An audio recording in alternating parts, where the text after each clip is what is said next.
the pod got some moves too.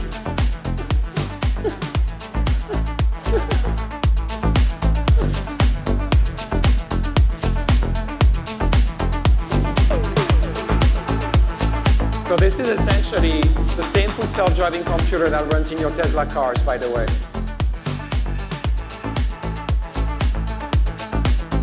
This is literally the first time the robot has operated without a tether. Was on stage tonight.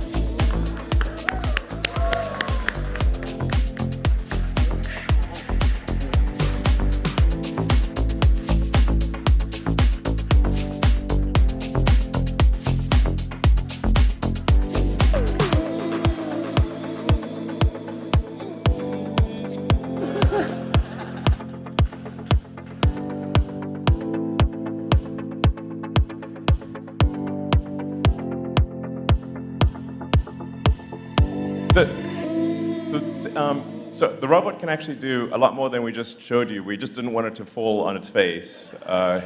So we'll show you some videos now of the robot doing a bunch of other things, yeah, which are less risky.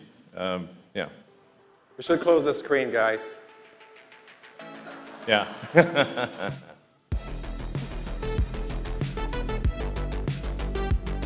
Yeah, we wanted to show a little bit more what we've done over the past few months with the pod, and just walking around and dancing on stage. Just humble beginnings, but you can see the autopilot neural networks running as is, just retrained for the pod, directly on that new platform. That's my watering can. Yeah, when you see a rendered view, that's the robot. That's the world the robot sees. So it's very clearly identifying objects. Like this is the object it should picking it up. Yeah. We use the same process as we did for autopilot to collect data and train neural networks that we then deploy on the robot. That's an example that illustrates the upper body a little bit more. Something that we'll try to nail down in a few months, over the next few months, I would say, to perfection. This is really an actual station in the Fremont factory as well that it's working at. Yep. So.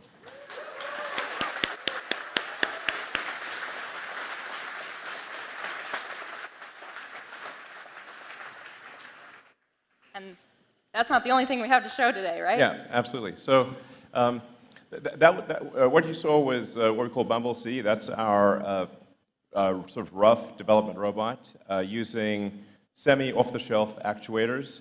But we actually have gone a step further than that already. The team's done an incredible job.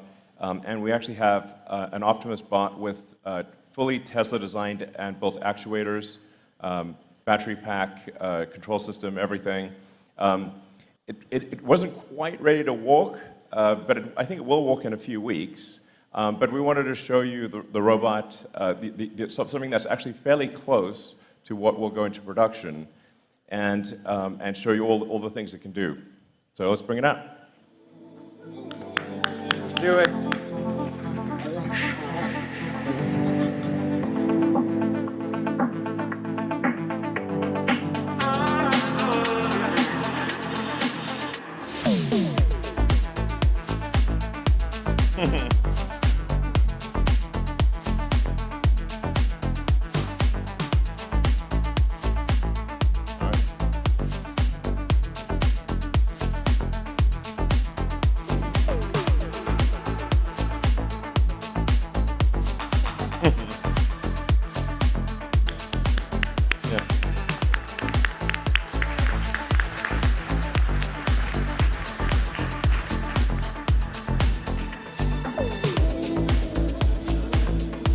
So here you're seeing Optimus with with the degrees of freedom that we expect to have in Optimus Production Unit 1, which is the ability to move all the fingers independently, to have the thumb have 2 degrees of freedom, so it has opposable thumbs, and both left and right hand, so it's able to operate tools and do useful things. Our goal is to make a useful humanoid robot as quickly as possible. And we've also designed it using the same discipline that we use in designing the car, which is to design it for manufacturing such that it's possible to make the robot in high volume at low cost with high reliability. So that's incredibly important. I mean, you've all seen very impressive humanoid robot demonstrations, and that's great, but what are they missing? They're missing a brain. They don't have the intelligence to navigate the world by themselves. And they're also very expensive and made in low volume. Whereas Optimus is designed to be an extremely capable robot, but made in very high volume, probably ultimately millions of units, and it is expected to cost much less than a car. I'll just bring it directly to the right here.